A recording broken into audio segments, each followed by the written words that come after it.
नमस्कार। जय जगन्नाथ। पूजा चंदा ओडिया कहानीर भाग 18 को आपण मानक पुणी थरे स्वागत। सुरेश कानरे नगेन बाबू सुस्थ होगा घटना पड़ी सारी थिला।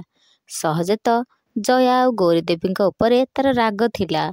आउ नगेन बाबू पुणी पूर्वपरी होइजिबा घटना तांको विचलित करी पकाउथिला।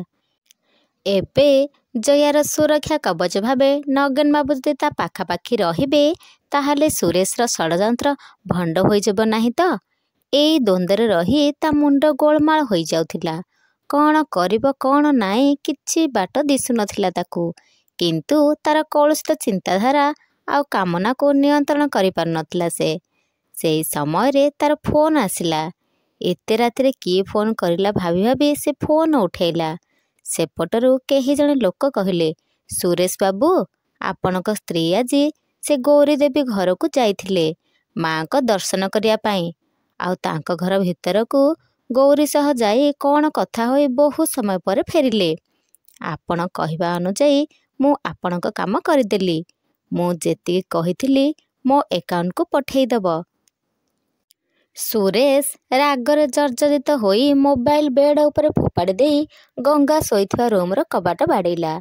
गंगा भयरे उठी आसी धीरे धीरे करी कबाट खोलिला। सुरेश किछि प्रश्न न करी ताको पाखरे पड़िथिबा गोटे लुहा स्केलरे पिटी चलिला। पिटी पिटी मुंड हाथ गोड़ सब किछि लहु लुहाण करी पकाइला। गंगा बिचारी एते भयभीत अवस्था थिला जे प्रतिवाद करिया पाई तार साहस नथिला। एते कष्ट पाइकी भी से दुख जंत्रणा गरल पी चलीथिला।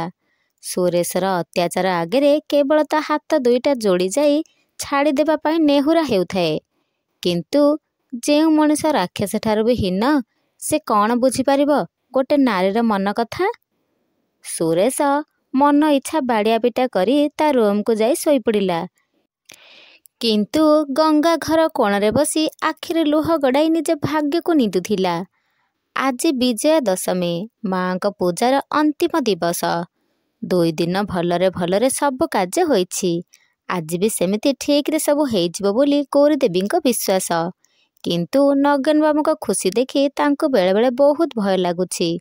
कथारे अछि बेसी खुशी भगवान सही पारंते नाही। सेथिपाई गौरी देवी डरुछंती काले किछि होइजिबो नाही तो।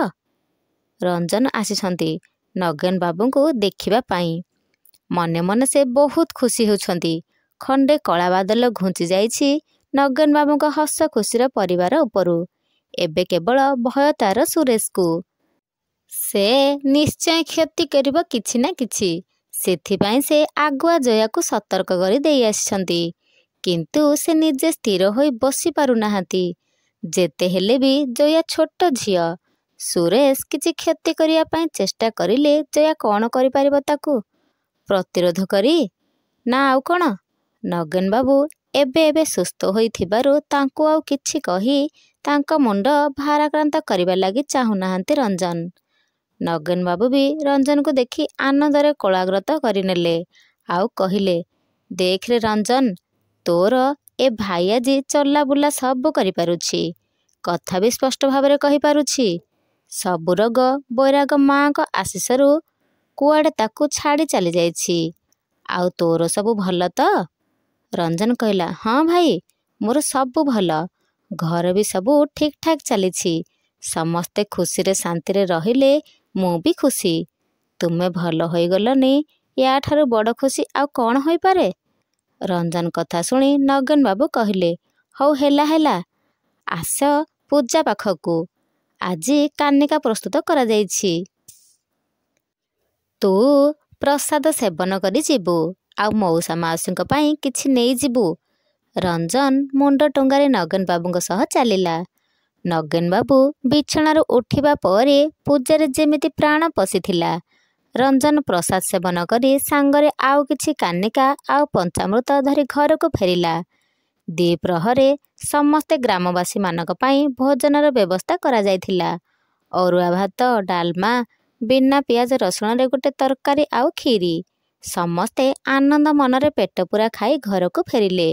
गुरुजन माने जया को आशीर्वाद देले आउ भविष्यत रे भल मनिषटिए हेबा पाई उपदेश देले। କେହି କିଛି କିଛି ଟଙ୍କା ଯାଚୁଥିଲେ, କିନ୍ତୁ ନଗେନ ବାବୁ ସେସବୁ ଗ୍ରହଣ ନ କରି କହିଲେ, ଏବେ ତ ମୁଁ ସୁସ୍ଥ ହୋଇଗଲିଣି। ମୋ ବାହୁରେ ଏବେ ବି ବଳ ଅଛି।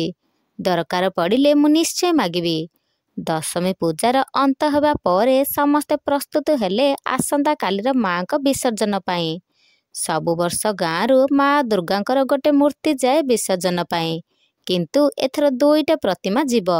ସୁରେଶକୁ ଛାଡ଼ିଦେଲେ ଦୁର୍ଗା ପୂଜା କମିଟିରେ ଅନ୍ୟ ସଦସ୍ୟମାନେ ଗୌରୀ ଦେବୀ ଓ ନଗେନ ବାବୁଙ୍କ ଘରେ ହେଉଥିବା ପୂଜା ସହ ସାମିଲ ହୋଇଗଲେଣି। କିନ୍ତୁ ସୁରେଶ ଦେହରେ ଏକଥା ଯାଉନାହିଁ। ଜଣେ ଅଧେ ହେଉଛନ୍ତି ଯେ ଡରେଇ ଧମକାଇ ରଖିବ, କିନ୍ତୁ ସମସ୍ତେ ଯେତେବେଳେ ପରସ୍ପର ସହ ମିଶିଗଲେଣି, ସେ ଏକା ଆଉ କ'ଣ କରିବ? ରୋଜି, ପିଙ୍କି ଆଉ ଜୟାର ବାପା ସମସ୍ତେ ମିଶି ମା'ଙ୍କର 2ଟି ପ୍ରତିମାର ବିସର୍ଜନ କେମିତି ଠିକ୍ରେ ହେବ ସେଥିପାଇଁ ଲାଗି ପଡ଼ିଛନ୍ତି। ଗ୍ରାମବାସୀମାନେ ବି ବହୁତ ସାହାଯ୍ୟ କରୁଛନ୍ତି ସେମାନଙ୍କୁ। ସୁରେଶ ଆଉ ଏସବୁ ଦେଖି ନ ପାରି କମିଟିରୁ ବାହାରି ଯାଇଛି। ଆଉ ବିସର୍ଜନକୁ ଆସିବ ନାହିଁ ବୋଲି କମିଟିର ସଦସ୍ୟମାନଙ୍କୁ କହିଦେଇଛି। ସେଇ ସଦସ୍ୟଙ୍କ ଭିତରୁ କେହି ଜଣେ ସୁରେଶ ମୁହଁରେ କହିଦେଇଛି ଯେ, ତୋତେ କିଏ ଡାକୁଛି କି ଆସିବା ପାଇଁ? ଯେଉଁ କଥା ସୁରେଶକୁ ବହୁତ ବାଧିଛି, କିନ୍ତୁ କିଛି କରିପାରି ନାହିଁ। ସେ ଜାଣିଛି ଯେ ଲୋକମାନେ ଆଉ ତା ବୋଲରେ ନାହାନ୍ତି। କେହି ଆଉ ତାକୁ ଡରୁ ନାହାନ୍ତି। ଏସବୁ ସେଇ ଜୟା ପାଇଁ ହୋଇଛି। ସେ ହିଁ ମୂର୍ତ୍ତି ତିଆରି କରି ଏତେ ଯାତ୍ରା ଚଲେଇଛି। ଆଉ ଏ ବଡ଼ ଲୋକ ଗୁଡ଼ା ବି ତା ବୁଦ୍ଧିରେ ପଡ଼ି ବଡ଼ ଆକାରରେ ପୂଜା କରୁଛନ୍ତି। ମନେ ମନେ ରାଗରେ ଦାନ୍ତ କଡ଼ମଡ଼ କରି ସୁରେଶ କହୁଛି, ଛାଡ଼ିବିନି ସେ ଜୟାକୁ, ମୁଁ କେବେ ଛାଡ଼ିବିନି। ଆଜି ରାତିରେ ହିଁ ତା ଲୀଳାଖେଳା ସାରିଦେଇ ରଖିଦେବି। ଦେଖିବା କେତେ ବାଟ ଯିବ ସେ ଝିଅ। ଜୟା ସକାଳୁ ଉଠିପଡ଼ି କାନ୍ଦିବାରେ ଲାଗିଛି। ଘର ଲୋକ ସମସ୍ତେ ଆଶ୍ଚର୍ଯ୍ୟ। ବିନା କାରଣରେ ଜୟା କାନ୍ଦିବା ପିଲା ନୁହଁ। ସକାଳୁ ସକାଳୁ ଏମିତି କାନ୍ଦ କାହିଁକି ତାର? ଗୌରୀ ଦେବୀ ତା ପାଖରେ ବସି ତାକୁ ପଚାରିଲେ, ଜୟା, ପୂଜା ତ ଭଲରେ ହୋଇଛି, ତୁ ପୁଣି କାନ୍ଦୁଛୁ କାହିଁକି ଯେ? ଜୟା କାନ୍ଦ କାନ୍ଦ ସ୍ୱରରେ କହିଛି, ଆମ ମା ଆମକୁ ଛାଡ଼ି ଆଜି ଚାଲିଯିବେ। ଆମେ ପୁଣି ଏକା ହେଇଯିବୁ। ଗୌରୀ ଦେବୀ କହିଲେ, ଏଇଟା ତ ନିୟମରେ ମା, ଆମେ ଆଉ କ'ଣ କରିପାରିବା କହ? ଜୟା କହିଲା, ମା, ଯଦି ମାଙ୍କର ଚାଲିଯିବାର ଥିଲା, ତାହେଲେ ଏଇ 3-4 ଦିନ ଲାଗି ଆସୁଥିଲେ କାହିଁକି? ତାଙ୍କ ଭକ୍ତି ଭାବନାରେ ଆମ ସମସ୍ତଙ୍କୁ ବାନ୍ଧି ଦେଇ ଏବେ ଏକା ଏକା ସେ ଚାଲିଯିବେ। କେତେ କଷ୍ଟ କରି ପିଙ୍କି, ରୋଜି ଆଉ ମୁଁ ମା'ଙ୍କୁ ଆମ ହାତରେ ଗଢ଼ିଥିଲୁ। ସେସବୁ ଆଜି ପାଣିରେ ଲୀନ ହୋଇଯିବ। ମା'ଙ୍କୁ ଦେଖି ମୋତେ ଅପାର ଶକ୍ତି ମିଳୁଥିଲା। ହୃଦୟକୁ ଶାନ୍ତିରେ ପରିପୂର୍ଣ୍ଣ କରିଦେଉଥିଲେ ମା। ଏବେ ଆଉ କେମିତି ଆମେ ତାଙ୍କ ବିନା ରହିବା? ଗୌରୀଦେବୀ କହିଲେ, ଏଇଟା ବିଧିର ବିଧାନରେ ମା। ମା ଆମର ତ ସବୁ ବର୍ଷ ଆସନ୍ତି, ପୁଣି କିଛି ଦିନ ଧରାଧାମରେ ବିଚରଣ କରି ଫେରି ଯାଆନ୍ତି। କିନ୍ତୁ ଗୋଟେ କଥା ଜାଣିଛୁ, ସେ ସବୁବେଳେ ଆମ ପାଖରେ ଥାଆନ୍ତି, ଅଦୃଶ୍ୟ ଭାବରେ। ବିପଦ ଆପଦରେ ସହାୟ ହୁଅନ୍ତି। ଏଥର ତ ମା ଆମକୁ ଆମ ବଡ଼ ଖୁସି ଫେରାଇ ଦେଇଛନ୍ତି। ଆମ ହସ ଖୁସିର ସଂସାର ପୁଣି ଥରେ ପୂର୍ବ ପରି ହସି ଉଠିବ। ମା ଆମକୁ ଖାଲି ହାତରେ ବିଦା କରି ଦେଇନାହାନ୍ତି। ଯେଉଁ ଜିନିଷ ଆମେ ସବୁଠାରୁ ଅଧିକ ଦରକାର କରୁଥିଲେ, ତାହା ହିଁ ଦେଇଛନ୍ତି। ମା କ'ଣ କେବେ ନିଜ ସନ୍ତାନଠାରୁ ଦୂରେଇ ରହିପାରେ? ଜୟା କହିଲା, ମୁଁ ଯେତେବେଳେ ତାଙ୍କୁ ସ୍ମରଣ କରିବି ସେ ଆସିବେ ନା? ଗୌରୀଦେବୀ କହିଲେ, ହଁ, ନିଶ୍ଚୟ ଆସିବେ। କୌଣସି ନା କୌଣସି ରୂପରେ ସେ ତୋତେ ସହାୟ ହେବେ ରେ ମା। ସେ ଆମ ମଣିଷଙ୍କ ପରି ସ୍ୱାର୍ଥପର ନୁହନ୍ତି। ଜୟା ହସିଦେଇ କହିଲା, ତୁ ବି ତ ସ୍ୱାର୍ଥପର ନୁହେଁ ନା ମା? ଗୌରୀଦେବୀ କହିଲେ, ଆମେ ପରା ମଣିଷ। ଆମ ସମସ୍ତଙ୍କ ଭିତରେ ସେ ଗୁଣ ଉଣା ଅଧିକ ରହିବ। ମା ମାନେ ସବୁବେଳେ ପିଲାଙ୍କ ପାଇଁ ସ୍ୱାର୍ଥପର ହୋଇଯାଆନ୍ତି। ସମସ୍ତ ମା ସେମିତି। ଦୁର୍ଗା ମା ବି ନିଜ ସନ୍ତାନଙ୍କ ସୁରକ୍ଷା ପାଇଁ କିଛି ବି କରିପାରନ୍ତି। ଜୟା କହିଲା, ଠିକ୍ ଅଛି ମା, ମୁଁ ଆଉ ମନ ଦୁଃଖ କରିବିନି। ଖୁସିରେ ଖୁସିରେ ମା'ଙ୍କୁ ବିଦାୟ ଦେବି। ଗୌରୀଦେବୀ କହିଲେ, ଏବେ ଟିକେ ମୋ ଝିଅ ହସିଦେବ। ଜୟା ଲାଜରେ ସ୍ମିତ ହାସ୍ୟ କରି ପିଙ୍କି ପଛରେ ଲୁଚିଗଲା।